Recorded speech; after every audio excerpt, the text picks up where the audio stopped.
parou para pensar que nem só de passado vive o homem?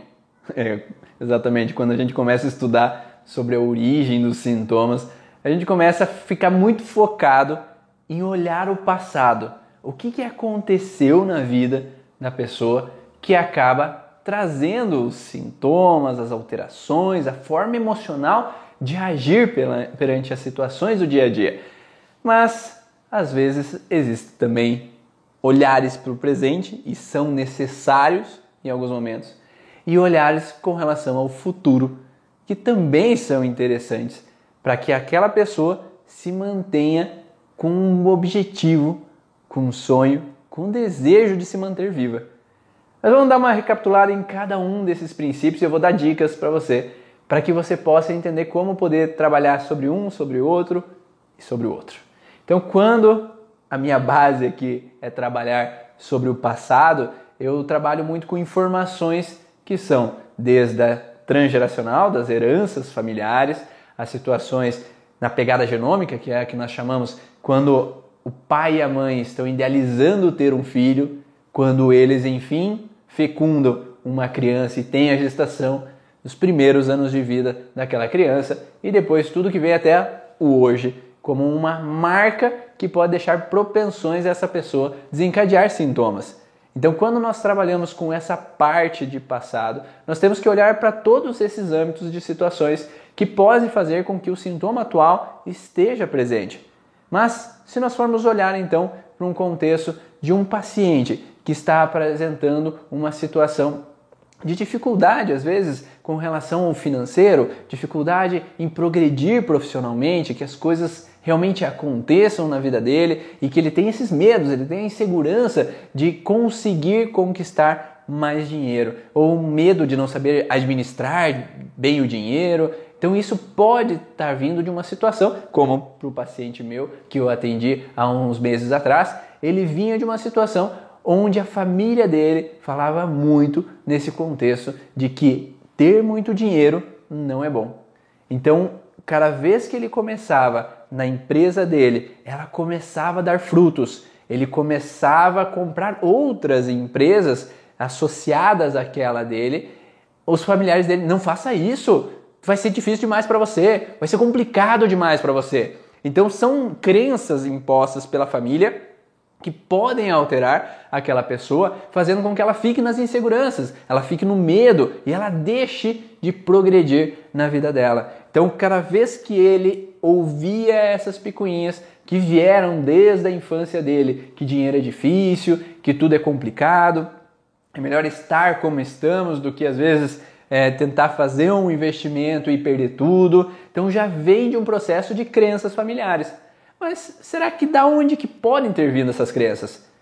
Geralmente, elas vêm de situações realmente traumáticas que acometeram a família. Então, no caso dele, houve então um avô que tentou buscar uma vida melhor para a família. Então ele começou uma empresa, onde essa empresa começou a dar frutos, mas quando ele estava lá em cima, alguém passou a perna nele e tirou tudo que era dele. Tudo foi por água abaixo e todos os irmãos, todos os filhos sofreram com a falência desse avô, desse paciente que veio até mim. Então, quando nós temos uma história lá no passado de uma situação frustrante que possa ter remetido a essa sensação de medo, de perigo em faltar dinheiro por um erro de escolha, ou seja, naquele momento a interpretação da família é que ter sucesso é perigoso porque vai tudo por água abaixo. Então isso veio dentro da família como se ter sucesso não é bom. Então é melhor eu ficar como eu estou do que eu ganhar mais dinheiro, do que progredir na minha vida profissional e chegar nos meus objetivos. E quando nós vamos olhar para os pacientes com sintomas físicos, olhamos da mesma forma. Eu atendo as mulheres que têm muita dor e cólica menstrual, geralmente fragilidades em ovário, que essas mulheres têm, às vezes, ovário policístico também. O ovário policístico ele vem num contexto de perda.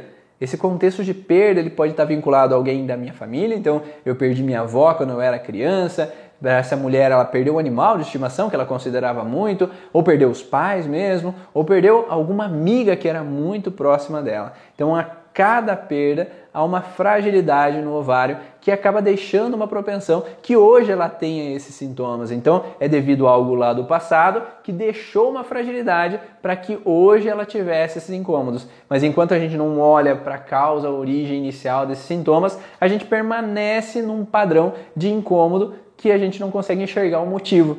Então, quando nós retrocedemos e entendemos que cada órgão ele tem uma relação específica de causa emocional, nós conseguimos compreender muito mais fácil e, assim, conseguir liberar aquele paciente daquele sintoma. Mas nem sempre essa causa vem dali somente. Às vezes pode vir de uma situação dos antepassados.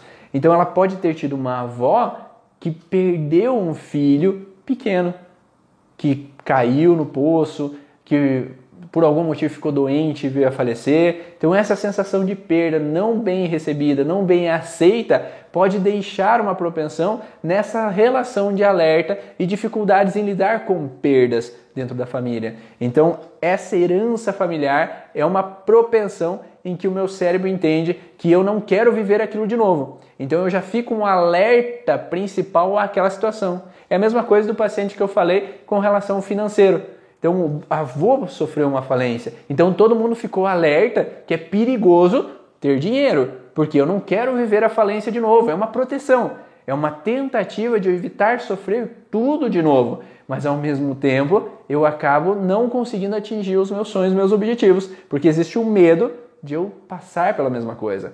Não é por mal que o nosso cérebro ele traz essas informações, mas é por uma intenção de nos proteger, evitar que a gente caia na mesma cilada, caia na mesma frustração. O mesmo acontece, às vezes, com mulheres que tiveram que se submeter a relacionamentos abusivos. Eu atendo várias mulheres que às vezes lá nas antepassadas, às vezes tem uma antepassada índia que foi laçada e foi conquistada pelo branco e o branco então conquistou aquela mulher e ela tinha que se submeter àquele branco. Ou é uma negra que às vezes era escrava e ela tinha que se submeter ao seu superior, ao seu chefe. Ou mesmo mulheres que às vezes casavam contra a vontade, então elas tinham que se submeter a um relacionamento que não era idealizado. Ou marido alcoólatra, marido violento. Mulheres antigamente eram muito submissas, então por isso que as histórias são muito frequentes quando vem para a clínica esse contexto de mulheres submissas. Então quando nós olhamos para esse contexto lá nas antepassadas, quem foram essas mulheres, o que elas sofreram, o que elas passaram na vida delas, nós conseguimos interpretar um pouco dessa história da mulher atual que chega para mim. Por que ela tem dificuldade em se relacionar com homens? Por que ela tem dificuldade em aceitar as atitudes do parceiro? Por que ela tem dificuldades até mesmo em aceitar sexualmente o parceiro? Porque no fundo, no inconsciente, ela traz um padrão hereditário, mas também ela pode ter vivido com um primeiro relacionamento, no segundo relacionamento, um homem que era abusivo, que era violento, ou que atraiu, que agiu de alguma forma que ela não aceitou. Enquanto todos esses processos do passado não estão bem resolvidos, ela permanece num padrão de frustração e sempre alerta para não sofrer de novo. Então, por isso que é sim interessante quando nós vamos olhar para um paciente, olhar para o passado. Porque nós podemos assim com o passado entender o que ela está vivendo hoje, porque ela está lidando dessa forma hoje com essas situações e porque ela sofre com essas situações aqui e agora. E existem vários contextos, existe até aquele contexto dos pais que vivenciam a situação onde um homem lá no passado, ele teve um filho fora do casamento e ele guardou aquela informação para ele, ninguém pode saber. Aquele filho, ele foi rejeitado, ele não assumiu aquele filho e deu um contexto no subconsciente que filho é um problema, porque ele pode trazer transtornos na minha vida, seja porque eu não era casado ainda e eu não tinha intenção de ter filhos nesse momento, ou seja porque eu era casado e tive um filho e não era um bom caminho. Então, a partir daquela situação, o homem agora, ou a mulher agora, ela pode trazer essa informação que filhos são um problema. Porque lá atrás foi na herança familiar. Então eu tenho que tomar cuidado com filhos, com engravidar, com ter essa situação na minha vida. E isso vai fazer com que às vezes aquela pessoa adie o fato de casar, ou mesmo que ela tenha em algum momento, quando tem filhos, uma dificuldade de aceitar atitudes do filho. Então ela fica mais irritadiça, ou ele fica mais irritadiço com filhos, ou é aquele homem que às vezes sai muito de casa, ele se ausenta demais porque filhos pode ser uma prisão.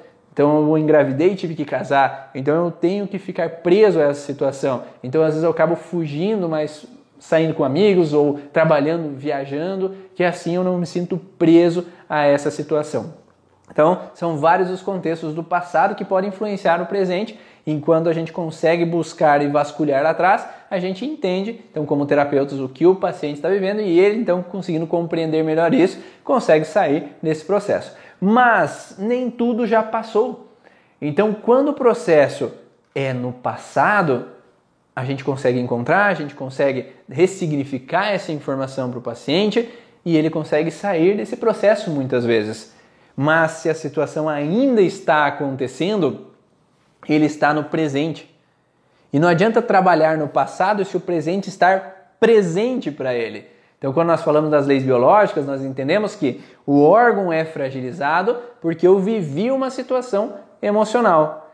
Mas se eu ainda estou vivendo, o órgão continua inflamando, porque aquele órgão vai inflamar sempre que eu vivo esse tipo de situação específica.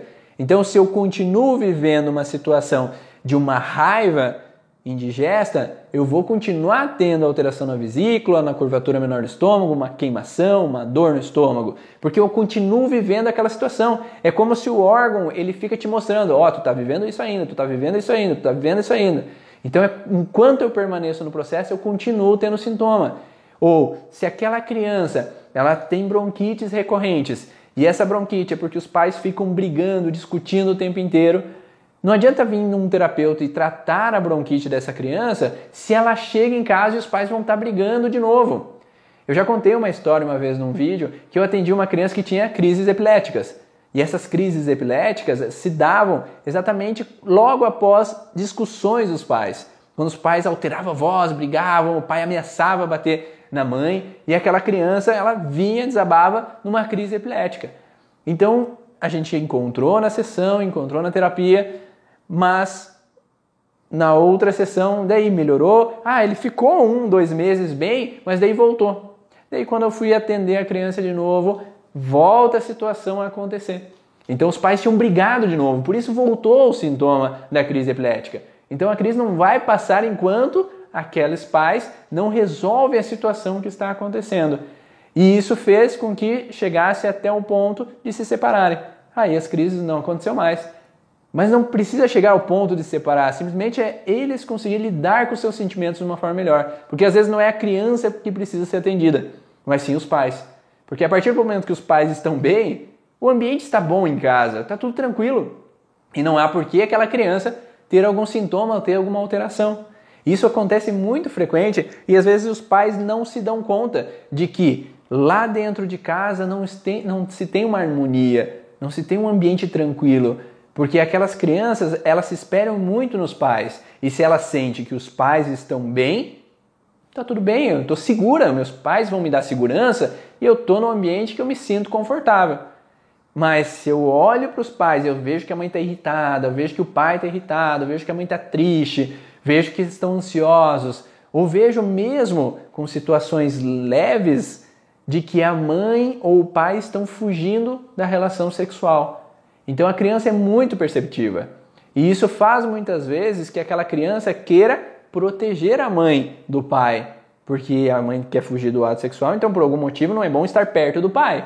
Então aquela criança vai chamar o pai ou a mãe para dormir junto com ela, ou vai dormir no meio do pai e da mãe em alguns momentos, como se fosse realmente uma situação de evitar com que ocorram os toques e os contatos entre eles. Isso é algo inconsciente, mas a sensação de que a criança está percebendo que a harmonia entre os dois não está bom faz com que ela ligue um alerta que ela tem que fazer algo. Porque se ela sente que entre os dois está saindo faísca, ela tem que ficar no meio. Ela tem que proteger um, ela tem que evitar uma das situações acontecerem. Só que para essa criança, essa sensação de alerta o tempo inteiro acaba sendo traduzida em sintomas. Ela pode ter uma rinite, ela pode ter um mal-estar, às vezes estomacal, ela pode ter um mal-estar, às vezes de tosses, uma gripes recorrentes, por esse estado de alerta frequente perante essa situação. Ou mesmo já tive pacientes que a mãe não aceitou bem uma morte de um antepassado, da mãe dela, e ela carrega um luto permanente de tristeza. Então a criança que nasce com esse contexto de luto da mãe, ela sempre está querendo alegrar a mãe, ela sempre está querendo fazer algo. E enquanto isso não acontece, a criança não fica bem, ela assume uma responsabilidade que não é a dela, de cuidar da mãe. E isso faz com que aquela criança ela permaneça num sintoma. Mas será que é um sintoma por causa do passado? Em certa parte sim, porque a mãe não aceitou o passado, mas é o que ela está vivendo agora que está trazendo o sintoma dela. Porque se a mãe melhora nesse momento, no presente, com relação à situação dela lidar com a vida, a criança fica bem. Então por isso que é importante a gente olhar o passado, mas é importante saber o que está acontecendo no hoje, para entender o que acontece no hoje para se resolver hoje. Por isso que muitos pacientes às vezes acabam vindo e falando assim, eu fiz a sessão faz 1 ano e agora 3 meses atrás voltou o sintoma. Mas eu geralmente vou perguntar o que aconteceu um pouco antes de voltar, porque a gente já tinha corrigido as situações. O que de novo aconteceu? O que você está vivendo hoje que é incômodo para você? O que está acontecendo que está fazendo com que você fique dessa forma? Porque assim, quando a gente olha para dentro da gente, nós mesmos nos tratamos. E isso é a melhor parte do terapeuta. O terapeuta tem que colocar uma análise para que o paciente se analise. Então ele vai dar o suporte para que o paciente encontre a causa do que está acontecendo. E não o terapeuta ser um remedinho, uma pílula que cada pouco o paciente tem que ir lá nele para resolver os sintomas dele, a situação que ele está vivendo. Mas sim que o terapeuta dê autonomia para o paciente para que ele se autoentenda e olhe para o que está acontecendo para ele tomar as decisões. Por isso que o Dr. Hammer fazia muitas coisas assim de mudar a rotina da casa dos pais, a rotina da vida das pessoas que estavam vivendo a situação. Uma vez eu li num livro que ele fez com que o pai que estava vivendo uma situação que estava mais distante da criança, do filho, e o filho sofria com essa distância, ele começou a desenvolver uma doença grave com relação a essa distância do pai, e ele falou, se você quer que o teu filho fique bem, largue o teu emprego e fica o máximo de tempo possível junto com ele. Porque enquanto você não resolver essa situação, a criança não vai melhorar. O remédio ele vai esconder, mascarar o sintoma, mas não vai resolver o processo. Então fica com essa criança o máximo de tempo possível. Ele usava alguns artifícios para que a criança ficasse colada ao corpo desse pai o máximo de tempo possível durante o dia. Essa criança tinha uma paralisia, ela tinha uma deficiência, mas estava piorando com essas situações que estava sendo vivida. E o pai, então, larga o emprego que ele tinha e pega as reservas financeiras e ele se mantém durante um tempo. Depois, quando ele vê que tá mais difícil agora de se manter e tal, tá acabando as reservas. E o Dr. Hammer fala, então agora, você que é distribuidor, então ele entregava encomendas, tu compra um carro um pouco menor, volta a entregar as encomendas, mas leva a família junto. Porque quanto mais tempo você ficar com o teu filho, mais ele vai melhorar e mais ele vai sair dessa situação. Então por isso que é importante ter o entendimento do que está acontecendo no ambiente. Por isso que muitas pessoas falam da epigenética, o ambiente molda a pessoa. Então, quando a pessoa está bem no ambiente onde ela vive, ela consegue sair mais fácil dos seus sintomas, das suas frustrações. Existem pessoas que trabalham no escritório e às vezes tem pessoas tóxicas naquele ambiente que fazem mal a ele. Então, qual é a decisão que ele poderia tomar para sair desse processo? Será que se ele tentar lidar com a situação já vai ser suficiente? Ou as pessoas são muito agressivas, muito tóxicas e fazem mal a ele? Será que às vezes sair não é a melhor opção? Ou trabalhar numa outra sala? Será que sair daquele processo não é a melhor decisão para que ele saia totalmente dessa frustração? Será que esse trabalho que ele não gosta de fazer, que ele foi obrigado a trabalhar, acontece muito com empresas familiares, né? O pai tem aquela empresa e fala para o filho, não, você vai ser o meu discípulo aqui, tu vai trabalhar na empresa, depois a empresa vai ser sua. Mas não é a missão daquela pessoa, não é a missão daquele filho trabalhar naquela empresa. A missão dele é fazer outras coisas, é ter outros trabalhos. E uma pessoa trabalhar numa coisa que ela não gosta não é realizador. Não faz com que ela seja realmente feliz. É a mesma coisa do que fazer uma faculdade para um pai, sendo que eu não gosto dessa faculdade. Eu ouvi uma história esses dias atrás que o cara foi fazer a faculdade de Direito, terminou a faculdade de Direito, entregou o diploma para o pai, agora eu vou fazer artes cênicas, que é o meu dom. O que eu gosto e o que vai fazer bem para a minha vida. E não existe esse negócio assim, isso não dá dinheiro, isso não tem lucro para a tua vida, não vai ser bom para você.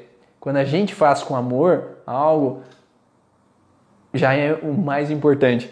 E se a gente faz com amor e faz bem, a gente pode cobrar o quanto a gente quiser. Porque isso já vai valer a pena, por um lado, porque eu estou feliz, mas por outro, se eu faço bem, independente da coisa que eu faço, eu posso cobrar o valor merecido sobre aquilo. E às vezes uma pessoa que faz alguma coisa que as pessoas acham que não dá lucro, de repente dá mais lucro do que elas imaginariam. Então isso é o que eu quis dizer para ser importante a gente fechar o contexto do presente. A gente está bem no presente com aquilo que a gente está fazendo, com aquilo que a gente está vivendo, com o ambiente onde é que a gente está. Mas se a gente tem o passado, tem o presente, mas não adianta nada de mexer no passado, mexer no presente, se eu não tenho um objetivo de futuro. Eu atendi nas 2 semanas atrás uma paciente que veio e ela... agora eu aposentei, agora... não sei o que eu faço, vou ficar em casa. Tá bom assim, mas eu sinto que eu tô cansada demais, eu tô triste, só tenho vontade de dormir. Então, que ambição que essa mulher tem?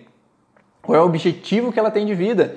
Porque é a partir do momento que eu tenho sonhos, eu tenho projetos, eu tenho vontade de viver para chegar até lá. Seja o que seja de ambição, seja que eu quero conhecer o Vaticano, como eu falei para essa mulher. Então, se você é religiosa, será que você não tem uma ambição de conhecer o Vaticano, ir lá perto do Papa? Qualquer gatilho de objetivo, de projetos, já dá um ânimo para aquela pessoa, para que ela consiga ir atrás dos sonhos dela. E não estou dizendo que às vezes, daqui 2 meses eu vou viajar para a Itália. Às vezes a pessoa não tem o financeiro, mas ela pode planejar para 2 anos. Então ela vai ver que ela vai ter que guardar R$200, R$300 por mês, e aquilo, cada vez que vai enchendo aquele saquinho de dinheiro dela, ela vai chegando mais próximo ao objetivo final dela. Então esse esquema de buscar projeções faz com que a pessoa tenha mais ambição de viver o agora. E se eu não gosto do trabalho que eu estou vivendo agora, por que eu vou continuar trabalhando aqui agora? Não, mas eu quero aquela casa dos meus sonhos. Então eu vou continuar trabalhando aqui porque eu quero guardar esse dinheiro para aquele projeto futuro. Então o trabalho se torna mais leve, porque eu tenho uma projeção. Tem um coach famoso que ele fala que ele trabalhava na União, né? Ele trabalhava com direito da União, advogado da União, e ele queria largar porque não era bom para ele. Ele queria trabalhar com coach, ele queria então trabalhar com as pessoas para dar um propósito de vida para as pessoas. Só que ele tinha esse medo com o financeiro. O que eu preciso? A mulher dele tinha preocupações com o financeiro. Então ele pediu para a mulher: o que eu preciso guardar para que você esteja seguro para eu largar esse trabalho? E ela falou: então tu vai ter que guardar no mínimo 8 salários que você ganha ali, né, trabalhando com o coach, que ele já estava trabalhando simultaneamente.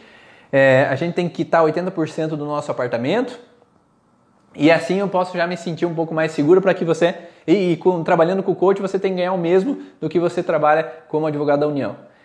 Então ele já tinha uma ambição, ele já tinha um sentido, ele já tinha um projeto. Então a partir do momento que ele estava cansado, já tinha saco cheio de trabalhar com aquilo, mas ele criou que ele vai ter que alcançar aquele objetivo, no outro dia ele já não foi trabalhar por causa que ele estava sendo um advogado da União, estava sendo chato trabalhar com aquilo, mas ele foi trabalhar para adquirir o dinheiro que ele precisava para ele chegar no objetivo que ele tinha. Então quando nós temos a projeção, fica muito mais fácil viver o agora. Então por isso que é importante olhar para o futuro, porque nós precisamos ter um objetivo, nós precisamos ter sonhos. Quando eu casei com a minha esposa, nós fizemos um papel, uma lista de projetos. Projetos a curto prazo, médio prazo e longo prazo. E nós colocamos uma foto de cada objetivo. E quando nós temos aquela fotinho e a gente olha para aquela foto, a gente tem mais a busca, tem mais ânimo de chegar a cada um daqueles objetivos. E aquela lista de 2 anos, a gente conseguiu completá-la inteira. E agora nós estamos na lista, a 3ª lista para aquela época, né? Agora já vamos fazendo outras listas. Então, quando nós temos essa projeção, quando nós temos olhar para o futuro, a gente consegue atingir mais fácil. É o que eles falam às vezes no coach, que quando você quer, por exemplo, comprar, você idealiza muito um carro, você tem que se sentir naquele carro. Porque a partir do momento que tu vai e faz um test drive, você já se imagina com o vento batendo nos teus cabelos, já imagina o barulho daquele carro, já se imagina como é sentar naquele carro e se torna visualizável estar com aquele carro. Então, quando a gente projeta isso, fica muito mais interessante a gente viver o hoje para chegar até conquistar aquele carro, porque assim a gente tem um ânimo a mais. E quando a gente não tem ânimo, não adianta mexer no presente, no passado, que a pessoa não vai sair do lugar. Ela já não tem vontade de viver. Não é o passado que está atormentando ela, é que ela não vê um futuro pela frente. O marido faleceu, as filhas não dão bola para mim, eu não tenho mais motivação para viver. E se eu não tenho mais motivação para viver, não é aqui que vai ser mexido no passado e no presente. A Josie Kramer, ela dá um exemplo de uma paciente que ela teve câncer no seio e esse câncer no seio fez com que ela entendesse que ela estava morrendo. Porque se você olhar no Google, você já vai perceber que o mundo acabou, né? Depois que você foi diagnosticado com câncer. Então, naquele momento, ela vinha para terapia, mas ela sentia que, agora se foi tudo. Mas a Josie, com as sacadas dela, ela falou para aquela paciente assim: tu não tem nada que você gosta, que você projeta, que você idealiza para a sua vida? Não, eu não. Agora eu já passei por tudo, já fiz tudo que eu tinha que fazer. Tá, você gosta dos teus filhos? Gosta dos teus netos? Sim, eu gosto muito das minhas netas, elas me acompanham, elas estão comigo. E se eu disser para você que se você morrer de câncer no seio, você está dando um aval para suas netas de que se elas tiverem nódulos no seio, elas vão morrer também? Porque você é o exemplo delas. Então, o exemplo que você está dando é que ter câncer é um decreto de morte. E se você tentar dar um outro exemplo para elas, que por mais que eu tive câncer, eu ainda sobrevivi, ainda vivi e ainda pude aproveitar minha vida. O que será que as suas netas vão pensar quando elas tiverem um nódulozinho, uma alteração? Será que elas vão desabar o mundo ou vão pensar: minha avó teve, não aconteceu nada, ela está super bem e já passou? Qual será o sentido que vai ser melhor para as pessoas ao teu redor? Será que isso é interessante? Será que isso mexe com essa pessoa? Comigo mexe porque eu estou arrepiado. Então, eu acho que essas informações, quando a gente dá um ânimo, um motivo de viver para as pessoas, um olhar para o futuro, um exemplo que você pode dar, isso é transformador. E é por isso que eu faço isso. Porque eu quero dar um exemplo para as minhas filhas. Eu quero que elas vivam um mundo que seja mais harmônico, melhor e com entendimento melhor sobre a saúde. Que nós possamos entender cada vez mais as causas dos nossos sintomas, que elas possam ser cada vez mais saudáveis, que elas podem ter autonomia para viver a vida delas. E eu quero ser um exemplo para que quando elas chegarem na vida adulta, elas idealizem exemplos como os meus. Ou se elas tiverem um parceiro, que elas idealizem um parceiro como o pai delas. Então, por isso que eu faço de tudo para que dê um ótimo exemplo para que elas no futuro realmente sejam felizes. Qual que é o exemplo que você está dando? Será que você está dando um bom exemplo, cuidando de você, cuidando da tua saúde, sendo feliz, seja contigo mesmo, com a tua esposa, com a tua família, para que os teus próximos também visualizem esse exemplo para a vida deles? Então pense nisso. Olhe o passado, o presente e o futuro quando tu olhar os teus pacientes e eu espero que você tenha ótimos atendimentos, com ótimas melhoras e muito sucesso na tua vida. Um grande abraço e até o próximo vídeo.